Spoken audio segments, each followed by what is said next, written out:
Good evening, everyone. Welcome to the City Council work session for Monday, March 21st, 2022. Please stand for the pledge.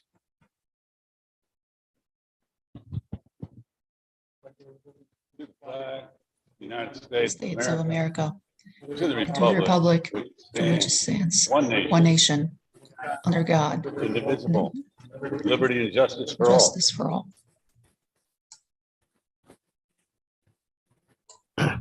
Thank you. Mr. Clerk, will you take a roll call for us, please? Yes, Councilman Scaringi, it looks like he's absent. Councilwoman Resnetti, Present. Councilwoman Riley, Present. Councilwoman Friedman, Present. Councilman Burns, Present. Councilman Scanlon, Present. and President Strawn. Present. That's 6 here, with 1 absent, Scaringi. Okay, thank you. As we've done before, we will take a quick moment for people that are watching. From your right to left as you're watching, we have Councilwoman Friedman. We have our clerk, Lee Rogers, Phil Strawn. We have Councilman Scanlon and Councilman Burns. And our presenters will probably come up to your far left as you're watching the screen, if they're live and not on Zoom. So we can skip past our Mr. Kruger emailed us a little bit ago and said for a couple reasons he does not need this RL, so he's withdrawn that. Correct. So we will go right to Lori. You out there, Lori? Yes. Okay. Tell us about RL 2290, please. Okay. This RL is to allocate ARPA money for IT upgrades and improvements. Due to the pandemic, there has been a decentralization of computer operations and tasks performed by the city workforce and the implementation of remote work. This means enabling remote resources and services that were previously internal. We are restructuring the city network infrastructure in response to the current pandemic and preparing for future emergencies. Consequently, the city needs to upgrade hardware and software and implement additional security protocols to protect the network while allowing for increased remote activity. By doing so, we will ensure that city staff will be able to continue to deliver government programs and services to our constituents as emergencies arise. Many upstate cities are moving forward in a similar fashion, for example, Syracuse. Additionally, the city is at a crossroads at the end of this year with Broome County ending our shared service agreement for email servers. These upgrades will allow us to bring that service back in-house. Part of the items included in this request are multi-factor authentication software, additional security software testing and remediation, additional security hardware and upgrades to the existing core infrastructure, and software to enable a collaborative work environment for both internal and external users.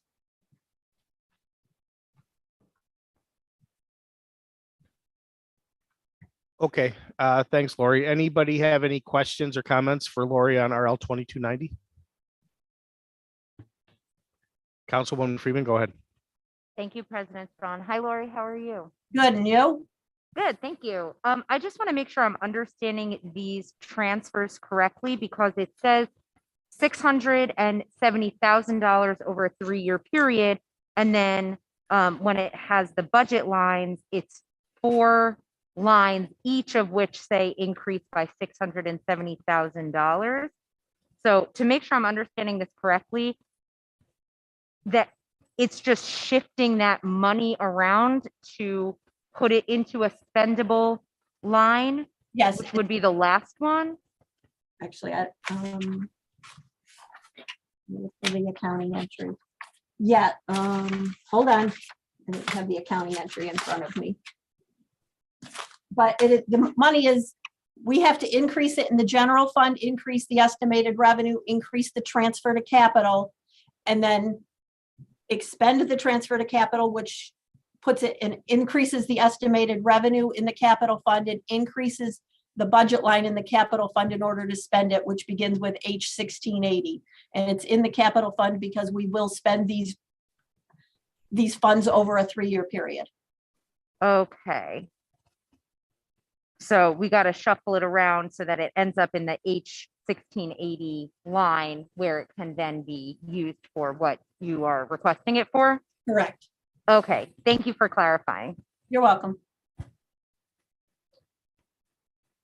What's that? You have a question, Tom? Oh. Oh, gotcha. Sorry. Okay. Any other questions for Lori on RL 22-90?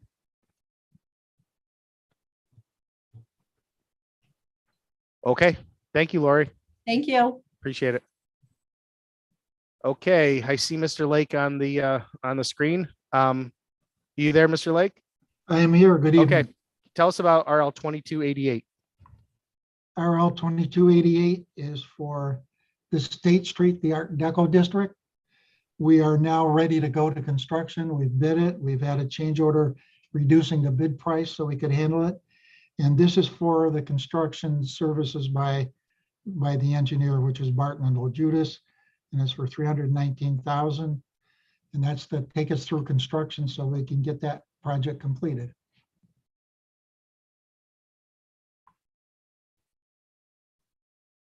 Okay, we have any questions from Mr. Lake on RL 2288?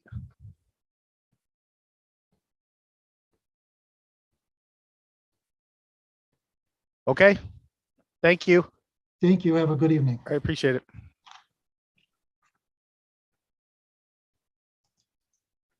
Okay, Mr. Crum is joining us at the table here, and Charlie, you out there on? Yep, I'm here. Do we have anybody else from the joint sewage treatment plant that's going to be talking about any of these things? Not Just that you I'm and- aware of. Just Charlie and Ed. Okay. We'll start. So you guys got an email late this afternoon, so Charlie and Ed will explain that in a minute. So let's start with 2280 and 2295 for Charlie, and then we can go to the other one. The large one is for a $900,000 increase for our Bath legal. The city had already discussed, I believe, one of these work sessions, but that one was voted down by Johnson City. So I reintroduced the one the city had seen did have a typo error in it. So the one before you tonight is a corrective for that and new to the Johnson City owners. When we did the budget first time around, we had not received any information from Hinckley Allen regarding their expenses for this year. We got something late after the budget was already in place. So in order to accommodate what they anticipate spending for Bath legal fees, we're asking for $900,000 to be increased into the JOBAF legal line, which is 54430.J0BAF. The sources of that, we'd like to take $340,000 from the reimbursed village debt service that was not used in the 2021 budget, $260,000 from the reimbursed city debt service, also not used in the 2021 budget, $136,000 from contingency, $89,000 from health insurance for retirees, $41,000 from electricity, and $34,000 from maintenance agreements. All of these were unspent in the 2021 budget. I believe the controller still has the opportunity to get this in and encumber it from last year's budget, even though it is very late in the year for that. So I would ask the owners to approve this legislation to allow us to continue with the Bath legal case.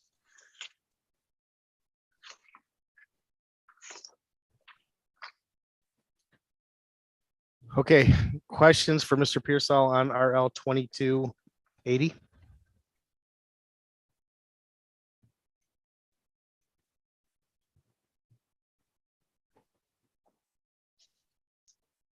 Okay, go on to 2294. The next one relates to the recent event in the BAF complex where a CN cell experienced a failure. We've already received $1 million advance from the insurance company, but in talking with the comptroller, we'd like to put a $2 million receivable shown on the insurance recoveries CNBAF line, and to increase the apportionments, and this is in the 2022 budget, For the equipment, CNBAF line of $1,739,903. Protective clothing, also related to CNBAF, $1,500. Professional services, CNBAF, $225,000. And sludge and waste disposal, CNBAF, of $33,597. And these will just be the beginnings. We've already pretty much recognized through quotes and actual invoices spending that much. So I would ask you to expedite this.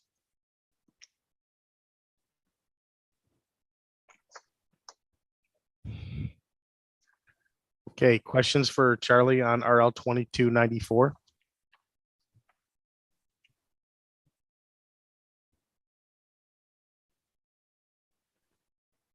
Okay, And- Charlie and Ed, tell us about the path that we got. I guess there was an emergency meeting Friday afternoon, and the path that we got to this afternoon for this this RL that we just got this afternoon. Can you tell us about that? We have ServPro is currently on site and has been working diligently. When they did their initial estimate, they couldn't get access underneath the aluminum grating that's in the bath complex. And once they actually got down and started to dig in that media, they didn't realize that instead of being a nice long channel, it's actually a labyrinth. There's pipes, fittings, there's concrete anchors. So they're having a heck of a time actually getting people in there to remove the media. So they've already done a change order of $140,500. The transfer I'm asking for tonight is to remove $175,000 from our contingency line and place that in professional services, CNBAF. Beyond the cleanup of the media, we've also employed the services of a public adjuster, and his fees will not be able to be paid from insurance recoveries. We have to pay them. It's a percentage of the recoveries, but we can't use that money to pay him. Obviously, the insurance company won't pay us for help in that line. This will help also fund a portion of what we will be owing him, at least enough. We've already engaged his services, anticipating he's soon going to be asking us, as the insurance company advances us, we're obligated to pay him a percentage. So this will help with that.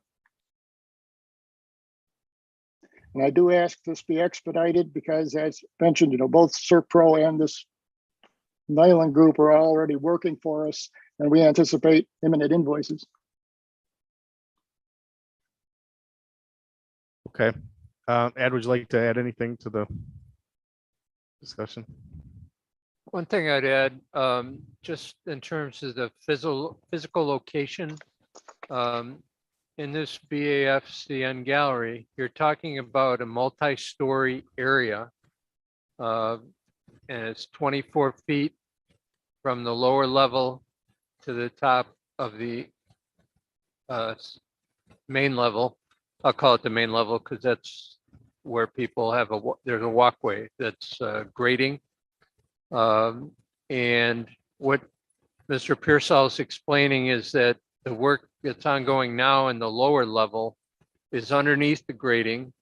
They have to take sections of the grading up to obtain access and then climb down using ladders.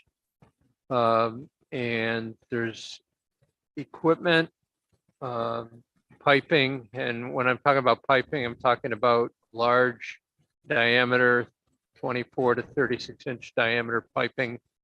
There's also wiring chases, which of course are de-energized right now. But to work in there, it's a very difficult space. It was underwater when the original quotation was given to the sewage plant and the board. And now that they realize what they're dealing with, it's taking much more time and effort to do what needs to be done to clean it out and then decontaminate it. So then the trades workers can come in to do the assessment on the work that needs to be done to rehabilitate the space and get these cells back into operation.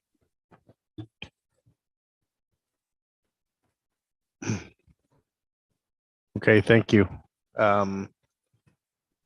Any questions for Charlie or Ed on, do we even have a number for this? There's no number for this at this point, so So while we have them here, any questions for Ed or Charlie on this additional? Councilman Scanlon, go ahead.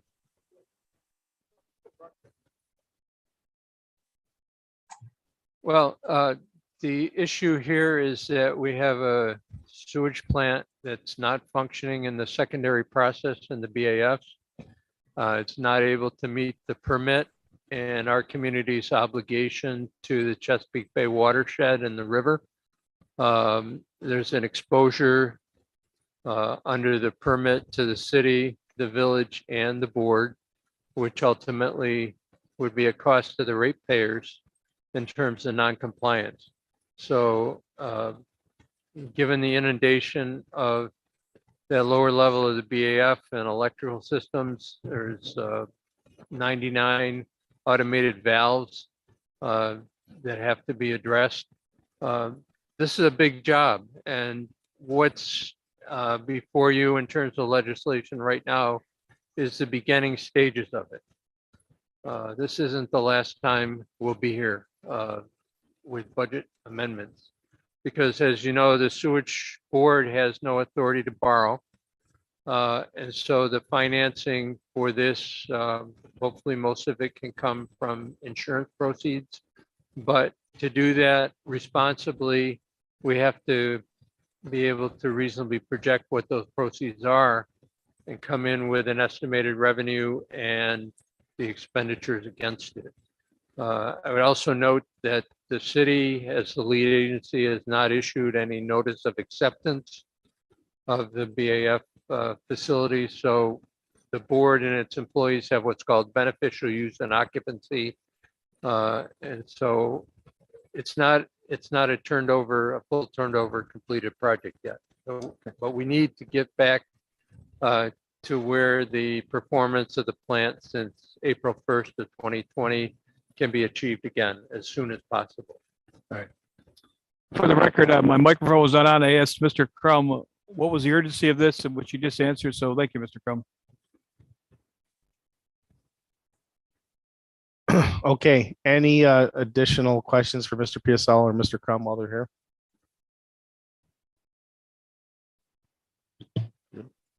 Okay, so I'm definitely supportive to have this now and on Wednesday. I'm assuming that you guys would be available tomorrow, email or whatever, if anybody has any questions in between. I'm assuming you would, since you're both Absolutely. here. Okay, Oh, so if yeah. anybody has any additional questions, I think we can understand the urgency and why it came this way. Obviously, we try not to do that, but in this situation, there wasn't much opportunity, especially with the board meeting at 5:30 on Friday. So, but if you guys, and I could email Mr. Wagner as well to see if just tomorrow, if anything comes up, please reach out to them so you get any Definitely. information you need before Wednesday. Is that fair? Okay. Thank you both. Appreciate it. All right, thank Thank you. you. Have a Yep. good night. Thank you. Okay, is Mr. Carson, you out there? Yes, I am. Okay. Tell us, you can go through each one. We'll stop on each one to see if we have any questions. So go ahead and start and tell us about RL 2281. Okay, so 2281 is modifying last year's capital projects agreement with Greater Opportunities. They had originally planned to do an exterior refurbishing project. They had moved a little too quickly on it and had started that project before all the paperwork was done that was needed by HUD. And so this is a request from them to change that project scope to an actual carpet replacement instead of exterior. And the funding source and the amount remain the same. And this goes along with the resolution from last year authorizing the original amount.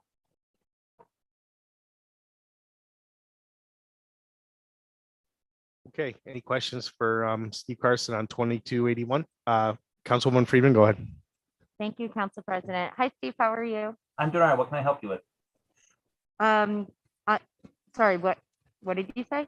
I said, what can I help you with in regard to this? I actually don't have a question. Oh, I okay. just wanted to comment that part of this legislation, the initial one was the door replacement for family planning, and that's executed today. We have a new door. Yay. Oh, okay, excellent, excellent. I haven't got any paperwork, but I know we had got everything in line, and then I know there was an issue with the extension of the contract. I thought that had all been sorted, so good, good. Yeah, so it all worked out and the new door is beautiful and they installed it in one day. It's amazing.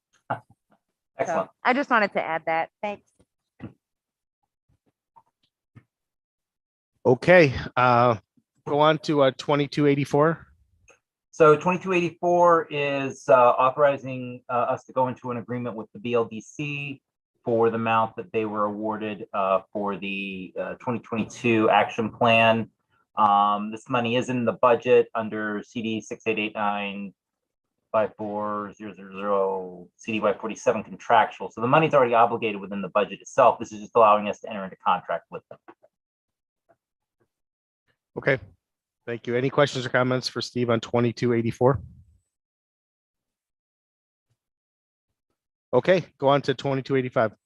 Okay, so this one might take a little bit more to explain. Very similar to the BLDC, this money has already been budgeted within the fund for 2022. If you look at the home budget, you'll see that there was this amount awarded for TBRA, that stands for Tenant-Based Rental Assistance. This is a HUD. The grant is from the home grant, which we usually use for rental rehabs and home rehabs. This is another use of this money. We've had discussions with the BHA on how they can utilize it. We originally intended them to expand their Section 8 program, but this is going to sound weird. The amount we're offering is not enough for them to expand their Section 8 program, just because of the additional overhead they would need.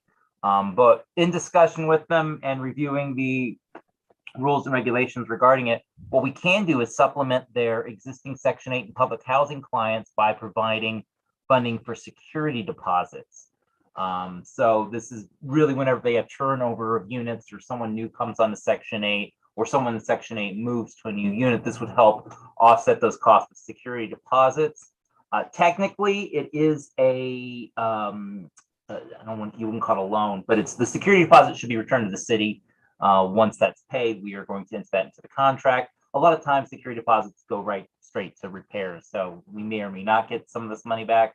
And this is a long-term 4.5-year program that should allow us to meet the requirements from HUD to spend the home money within 5 years initial obligation date and allow us to, over time, spend down this money. We don't foresee needing the TBRA money to be redone until at least 2026.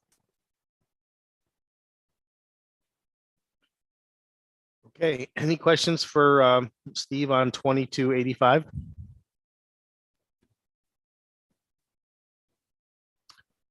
Okay, thank you, Steve. Appreciate it. Thank you. Okay, Megan, you with us? Yes, I am. Okay, thank you. Tell us about RL 2291. Sure. So this is to extend the city's lease with the Discovery Center for their use of city property at Ross Park. This is a 25-year lease extension.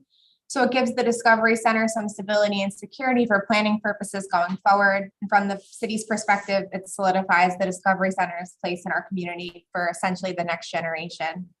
One note on the last page of the lease that was sent out, Exhibit B, about halfway through the page, it talks about an account for capital projects.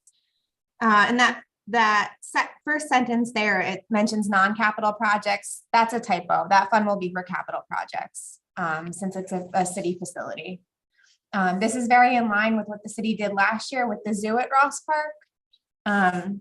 And like I said before, the lease should be included in your work packets in entirety.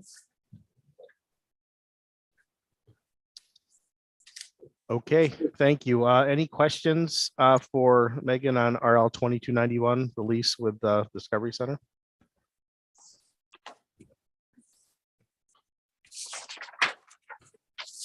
Okay, thank you. Thank you.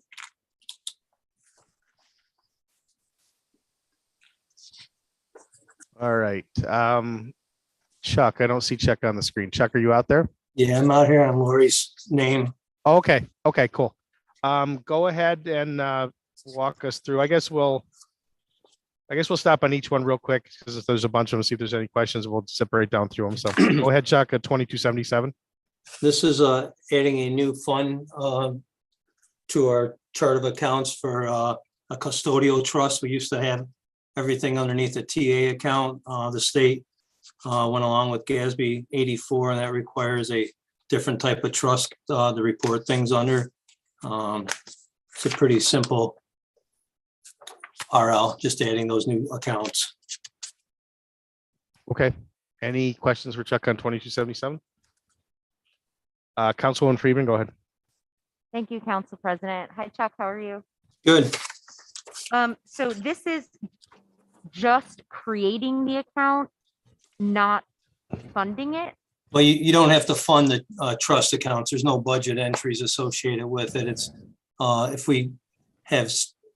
if someone donates money to us for something, that's where the trust accounts come into play. I see. Okay, thanks. Okay. Go on to 2278, Chuck. 2278 is requesting that we add Tioga State Bank as a bank that the city or any of its affiliates, such as Bureau, BLDC, or the LDC, can do business with. We do not have Tioga State as a bank, and I plan on, I'd hopefully put the Water Street Development Corp with them. They're one of the few banks that we don't do business with in the city. Okay. Any questions? What's that? Go ahead, Councilman Scanlon.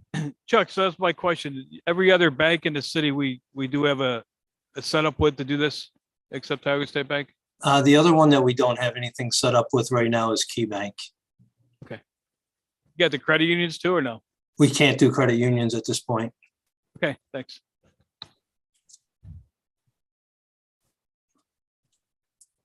Okay. Thank you. Go on to RL 2282. 2282 is to establish a state revenue for grants in the ramp funds. This is to accept grant money for the 7 Holly Street project. We never had this set up before, never had a need for it. Okay. Any questions for Chuck on 2282?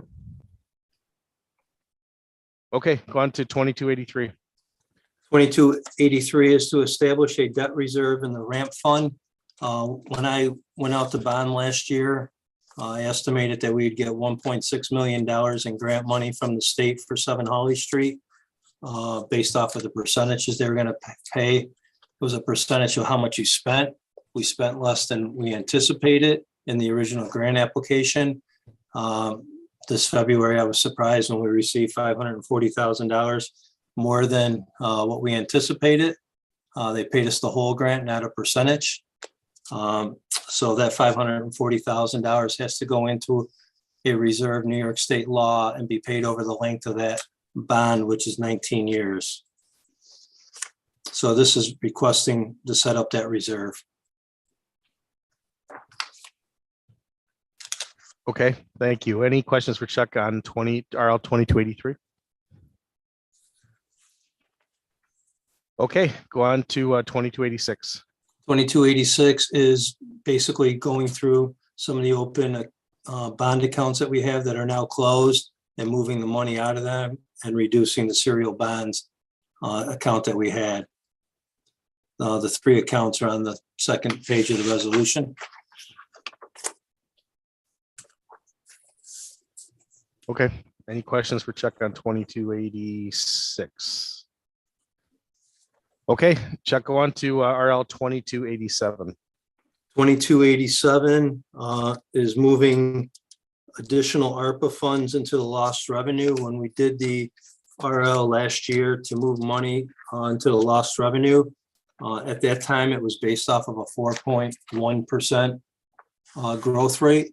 In the final rule, they upped that to 5.2 growth rate. So we want to take that additional $940,000, I believe it is, $964,943. I attached the original form that we used to do the calculation at 4.1 and the new one at 5.2.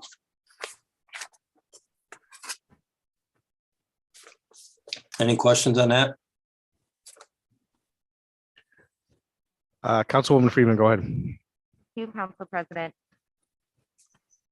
I know that this was initially calculated using the equation and, now there's a new equation. I'm wondering if there's any reflection of what we have found that we needed, in other words, not taking this equation into account of, the maximum possible amount that we could allocate or calculate in terms of lost revenue, but do we have any information on how much revenue we have actually estimated that we have lost? I don't. Basically, we still have to account for this as ARPA funds. It just has less strings attached to it. So when I do my quarterly or annual report, I have to outline on the reports that go to the Treasury how this money was spent. Okay, thank you. Councilman Burns, go ahead. Yeah, hi Chuck. So in essence, there's two lines for the ARPA funds. There's one for the ARPA and then one for the lost revenue that we took from ARPA. Is that correct? Yes. There's actually one ARPA fund, the 46 million for us. Right. And then I have to report how we spent that, which was showing we spent 12 point whatever million is lost revenue. Then I have to report on how we're using that money up. I see. But it's, just, it's not just going back into the general fund, it's going into a lost revenue line. It's going into the general fund, but I keep track of it so that we can identify how we're spending it. Okay, thank you.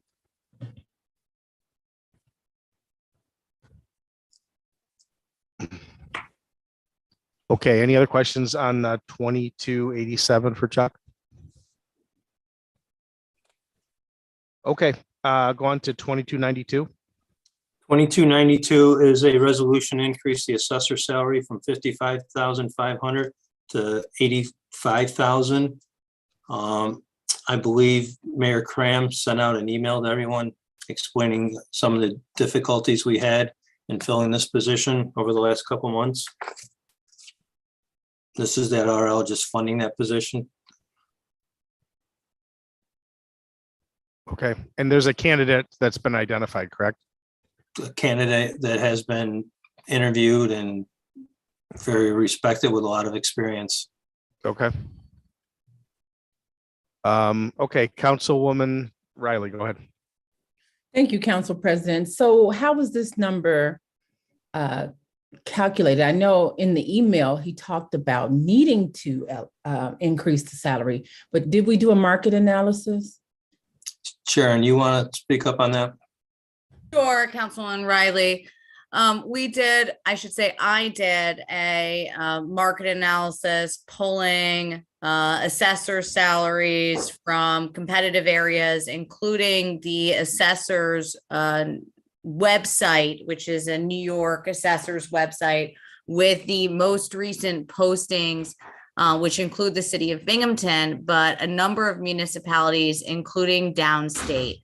Where the city fell was drastically below for our population size, the competitive rate for market. Even at 85, we are a little below where assessors for a municipality of our size are. I think what exacerbates this is if you went onto the New York State assessment website right now, you would find there is a number of vacant positions across the state. The number of certified assessors is decreasing, not increasing. And assessors are not qualifications that are merely set by civil service. They're qualifications set by the state, and they require to be certified from an educational services agency body of the state. So essentially the qualified pool is shrinking as people are aging out, right? And then the price of those qualified people is increasing. And the assessor salary has not been increased in the market rate here at the city of Binghamton for well over a decade. And so as a means to attempt to see whether or not we would get somebody who met the qualifications we were seeking, and bear in mind, this city has not had a reassessment in quite a while, to kind of find an assessor who would meet that goal. We, or I should say, would have the qualifications to examine our pool. We increased the posting salary to see what kind of qualifications we would get. The closest thing to a qualified assessor we had was one, prior to increasing it, was one candidate with less than 1 year of assessment experience under his belt. This candidate, however, comes with approximately 30 years of assessment background. Well, thank you for that. My thing is, though, when we're bringing candidates forward, and there's already been a discussion about salary, and you're asking council to accept something with no evidence, it would benefit us to see the market analysis so we know where we stand, and so we can support you having reviewed the evidence. So we appreciate your verbals witnessing the research, but we don't have any of that. And that would have helped us come in a little bit more prepared, similar to what we did. I think Ken Frank gave us some salary analyses for the positions for one of the Assistant Corporation Counsel. Yes, So, yeah, no problem. So I think one of the things is this is a work session, right? And so we're not asking for this to be expedited, to my knowledge. We are presenting this to council. And one of the things that I'm happy to do between this work session and the next is provide council with a list of the comparable municipalities. But I think it should also be made aware that many municipalities have a drastic difference between their posting salary because they still do not have assessors. We have upon us the assessment season. It exists in April through May. We have 2 members of our staff who are not equipped to handle the assessment season, and we had a sudden retirement. So I think I agree with you with regards to what is ideal practices, but one of the things that we try and do is fill the gap when we know it's urgent. And that's exactly what the city has tried to do here. So what I can do in between this work session and the next is provide you with some comparables in the area. However, I think when it comes to finding an assessor equipped for our size on the timeline that we have, this is reasonable. Granted, I'm not depriving you of any jurisdiction or any baseline information, and you don't have to take my word for it. So I'm happy to provide you with supplemental information between now and then. We want to move from playing in the defense to being prepared offensively, right? So this is something that we are continuing to see every time a new position is posted. So if we are better prepared and have the information, then we would have kind of less questions during the work session because we would have been able to kind of prepare. So I will tell you this, I'll put my corporation counsel hat on right now for a second, take away personnel. So work session is the place for questions. There's no problem with that. We expect it. And as a result, we're happy to provide any information that would be useful. So I think one of the things that would be useful would be comps in the area, other comparable job descriptions, or for example, what are the municipalities our size given for this particular service? Okay, so that's one thing, and I'm always happy to provide that information. However, work sessions are the place for questions. Again, but I'm also setting us up so that we can be adequately prepared in the future. That's all I'm saying. Yes, they're good for questions, but if we have what we need, then we can further discuss what we have in terms of data. That's Angela's request. I absolutely understand. However, what I would say as a department head or any person who's presenting to council, work session is one of those opportunities to suss out what it is council needs in reviewing and making a determination prior to a decision, which is why, your identification absolutely is reasonable. I'm happy to provide it, but I just want to kind of set the expectations because You guys know me more personally than you do many department heads who are presenting. And I think most department heads, when they present before you, look to work session as an opportunity to identify what are the pieces of information you want in order to make your decision. We don't necessarily come armed with we don't necessarily post to the agenda every document that supports that decision. Does that make sense? No. Okay. No, and that's why I'm asking, so that we can start doing things and expedite processes. And this is my request. So that's all. And that's your thought. And then we'll just table it here. So we can move on to other discussions. But if we can't expect to know, and I've said this with anyone that brings data to the table, for example, like you can just review the records, but the more data we have, the better prepared we are to discuss. And yes, this is not expedited. So yes, fortunately, we have more time. But We if have you at least give us- 3 meetings.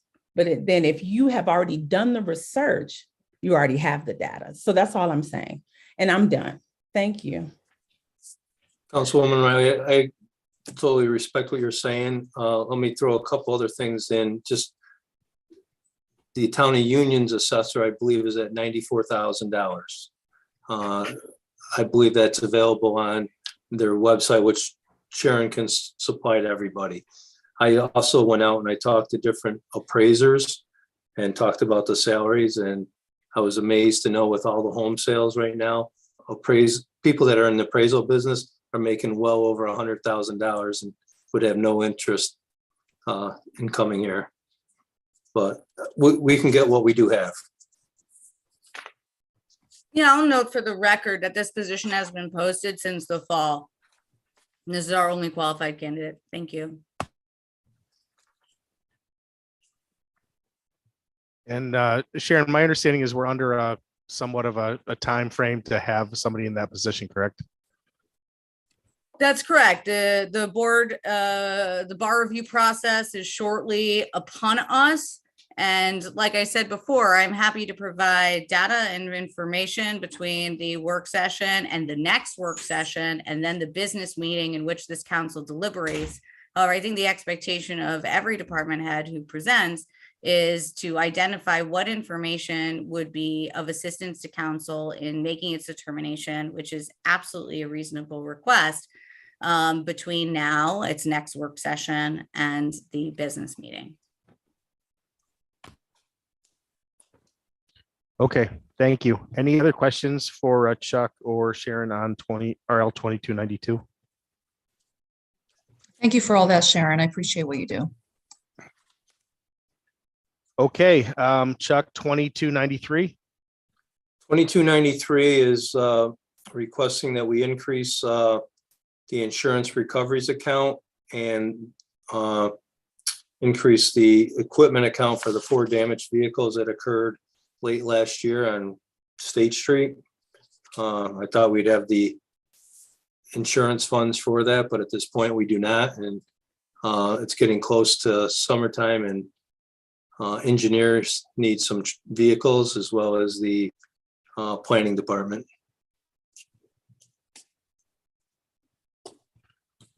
Okay, any questions for Chuck on RL 2293? Councilman Scanlon, go ahead. Chuck, do you anticipate the funds coming in from Burt Adams Insurance will cover the $100,000 or not necessarily? I think if we're going to talk about that, we'd have to go in executive session. That's not necessary right now, then. Thank you.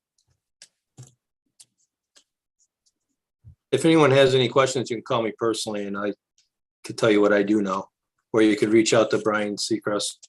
In Corporation Council, we'd be happy to discuss it.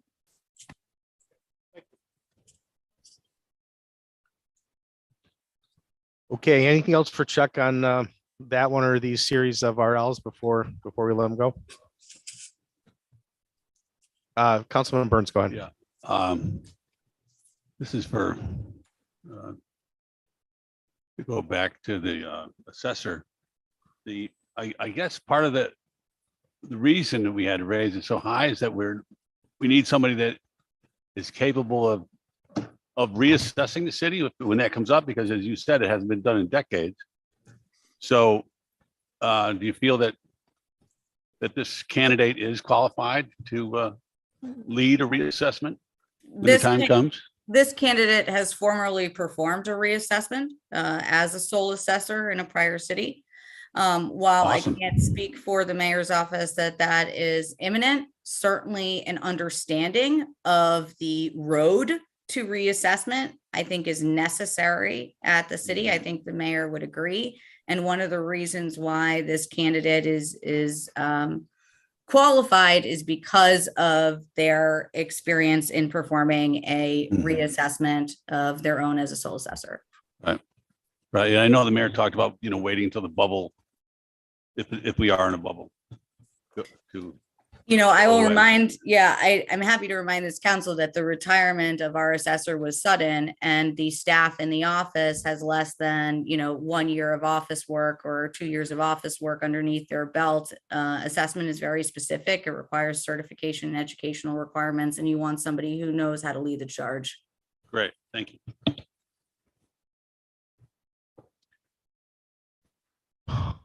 Okay, thank you, Chuck.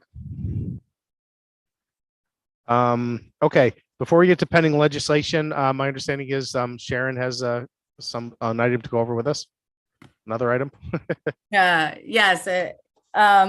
So last business meeting, we voted on permanent ordinance 22-41, which was an ordinance to amend the 2022 central services budget for the position of stores keeper.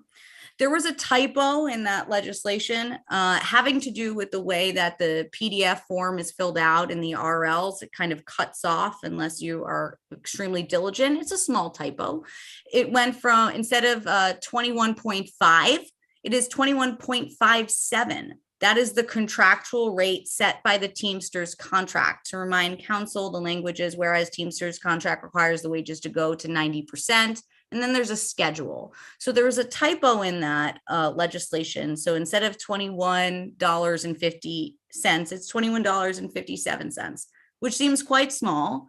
And in the past, we've actually authorized the comptroller to make this correction as is. But because it affected the overall total annual increase and the transfer from decrease and transfer to increase, the Office of Corporation Counsel and Office of Personnel are requesting that a member of City Council who voted in favor, this went unanimously, do a reconsideration of this piece of legislation so that we don't have to go through the process of null and voiding it at the next business meeting. Reconsideration, for those of you who have not been through it before, is anybody who voted in favor of it, as I should say, who was on the prevailing side, can make a motion for reconsideration.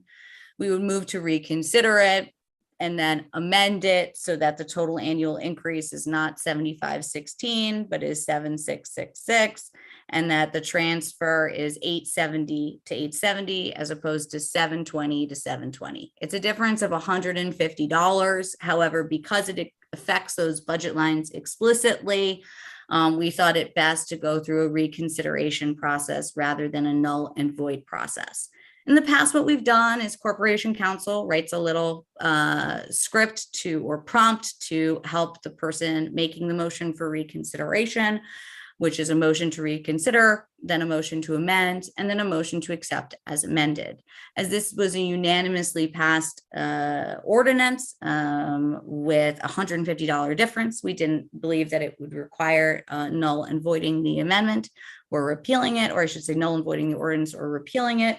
However, I wanted to kind of pitch to council, make you aware, and see if you wanted to go forward with reconsideration on it on Wednesday.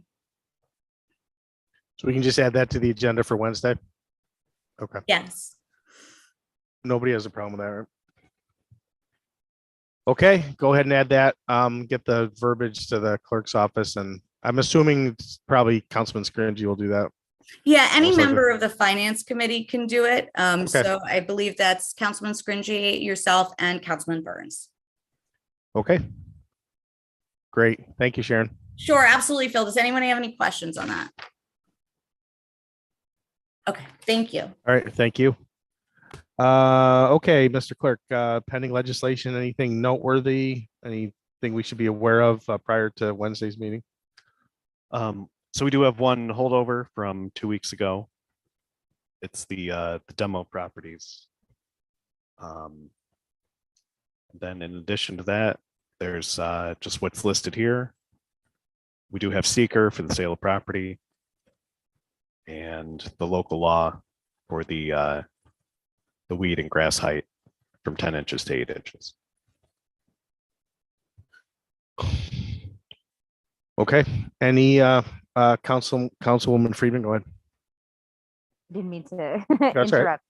But one thing that popped into my head is now that we are starting to come back in person, I'm wondering what y'all's thoughts are about going back to the way that we used to sponsor legislation instead of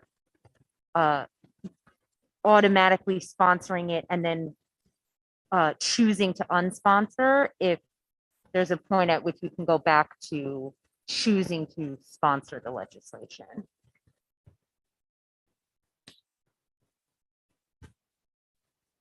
Well, I think we'd have to everybody in session to do that. Everybody have to be back in session to change that process, right, Lee? I'm maybe wrong. I mean, ultimately, it's up to council how you want to sponsor or not sponsor something as a body. I know it was becoming cumbersome after a while, tracking down people remotely, you know, if they didn't say so during the meeting, which ones they wanted to sponsor. But if you guys wanted to change that, we would certainly be open to it. Okay, my understanding is the governor extended the emergency order for at least another month, so you know, there's 4 of us here. I think when we're all here, we should definitely do that. I'd love it if we all came down here now. I don't think we're ready to compel people to do that necessarily. So let's talk about it further. I mean, I think that I like signing them out like that too, but I don't know.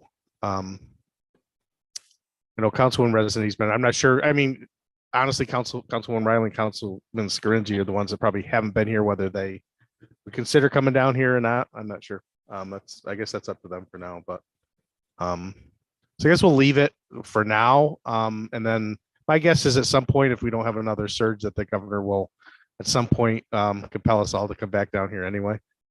So then we can get back to normal. Because I was thinking, I mean, that, you know, I don't want to compel anyone to come down here earlier than they need to be, but I hear what you're saying, Lee. It's annoying tracking people down, and I definitely was guilty of not always remembering to specifically, you know, after a meeting, send an email to sponsor legislation. But I mean, I wonder if we could do like a hybrid, you know, if that's not too cumbersome. And I'm just putting it out there for consideration. If we had, you know, the people in the room could sign it out, and then maybe the people attending virtually could like send an email or something. But I don't want to make it more complicated than it needs to be. I just wanted to put that on people's radar as like something that we could maybe change back to the way that it was in the near future, not necessarily immediately, but you know, eventually. Okay, we'll keep considering that. Thank you. Anybody else have anything for the go to the order? Councilwoman Riley, go ahead. Right. I know we did talk about last work session, and you just provided the update from the governor. Once things change and I know we're now allowed to convene in public in larger groups, will we then publicly allow participants into when we're doing our phase in back into what was deemed normal processes? Are we coming back and then the public? How are we thinking this is going to happen? I'm not sure. I actually emailed corporate counsel earlier this or late last week, I believe. And I haven't heard back from him yet because I want to just get his take on whether, once people come down, my understanding is it's right now it's optional that we could have everybody come in now.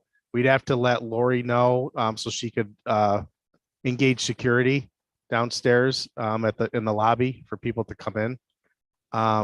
But we're not sure yet whether it could be it's all or nothing. Could we have media come and not public? Is if anybody comes, obviously we're already doing hybrid because some of us are here and some of us aren't. So whether it's just members that could be a hybrid as far as in person or not, I'm not sure.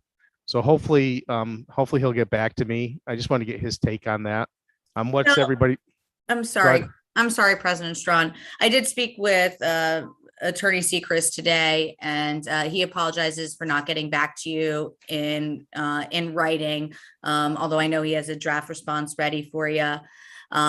So the short of it is, at least to the Cliff Notes version, we can't allow some members of the public and not others, right? So if you're allowing media, you have to allow in-person.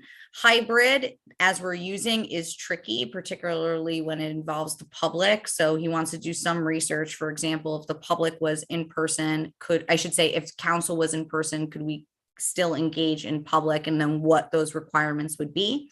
And then with regards to court security, I should say, Broome County security, we would need at least 30 days, and he confirmed this with Broome County security, at least 30 days to host the public and make sure that we can schedule security in order to enable public access. So I think it's an ongoing discussion with regards to council choice. Attorney Sechrist will be back in touch with you in writing on a number, because I know you asked some micro questions on a number of those questions later this week, to hopefully be as detailed with you as possible. But I think the short of it is, if we were to do in person for the public, we would need at least 30 days notice. So, all right, so I'll wait for him to get back to us, but we do know then that if we did in person, like you said, we would need 30 days notice for security at least. I mean, I'm assuming they could do it if they got back to us. And if we did, we do know that we could invite everybody in, but we're not sure whether it's any hybrid other than, I guess, us, because we're already doing that. But we're staff of the city, and obviously everybody in here is an employee of the city, so we don't necessarily need security in that sense. And security is not staffed by the city, right? It's not our police officers, it's who are Right. otherwise on Right. duty or detailed, right? Security is through Broome County, and that's why we would need the 30 days notice, but we could not differentiate, for example, between some members of the public and others. Okay. So in that context, media is just considered a member of the public then. That's correct. Okay.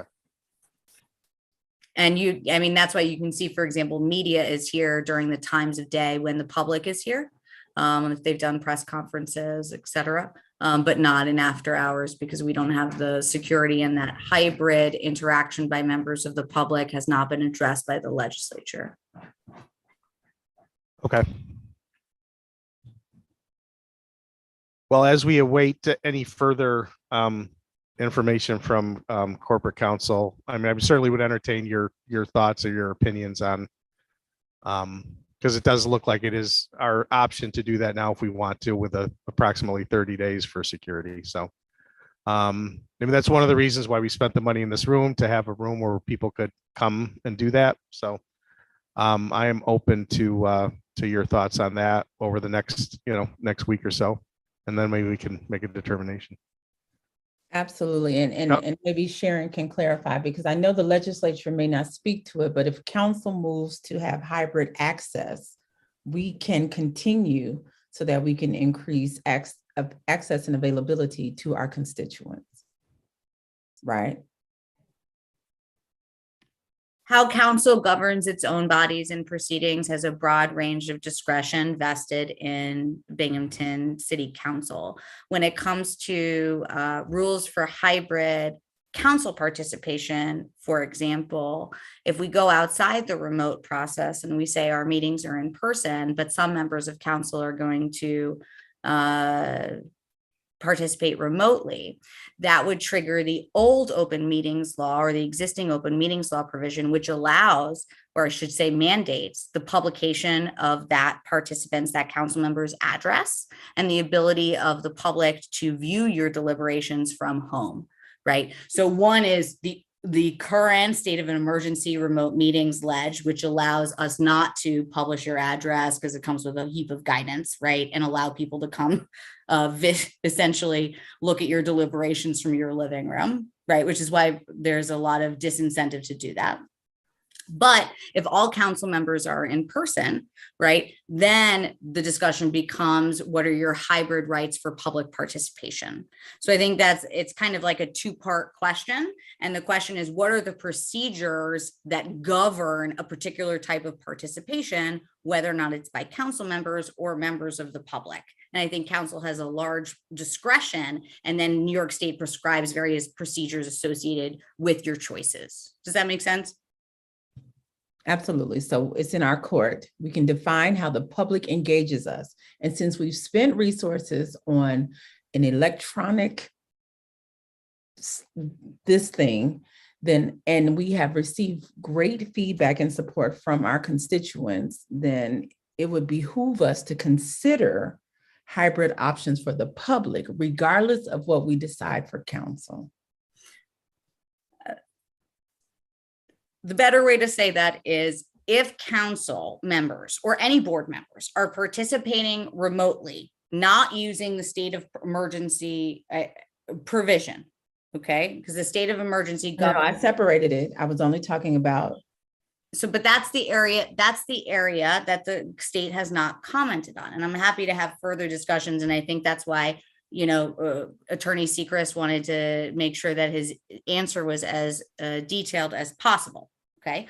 But if you're using the state emergency remote system where everybody is permitted to participate remotely, including council members, it's an exception to the rule, which means that the public does not have access to you if you are participating remotely as a council member or a board member. Okay. If we use the regular teleconferencing remote procedures, which existed before COVID, right? Council board members, I should say, our notice requirements require that we post where council members and board members are participating from, which is a whole nother thing. Okay. So what you're trying to do, or we're trying to do, is thread the needle. Okay. Where we don't allow necessarily the public to come into our living rooms if we're participating remotely, but we still allow them some amount of hybrid public access. And that is the open question that the legislature has not yet spoken on. So while there are things within the discretion of city council, the procedures, process, and notice requirements are not necessarily set in stone and depend on which provision you're using. Councilman Scanlon, go ahead. Sharon, so I hear what you're saying. Let's assume for a minute that Governor Hochul on April 15th decides that everybody can go back to meeting in person. And so at that point as council, we'd have a decision to make. Do we allow people to remotely join the meeting and come here, or we change from what we've done in the past? Am I saying that correct?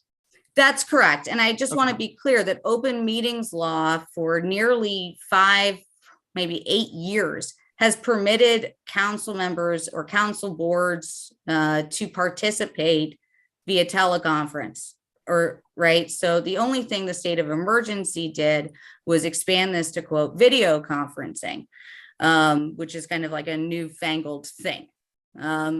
So it's not so much of a change, but I think you hit the nail on the head, Councilman Scanlon. It's within council's discretion with regards to how the public participates. But how the public participates is also greatly dependent on which statute you're using for council's participation. Thank you. Okay, thank you very much. All right, take a motion to adjourn. Second. All right, thank you, everyone. See you Wednesday. Thank you, everyone.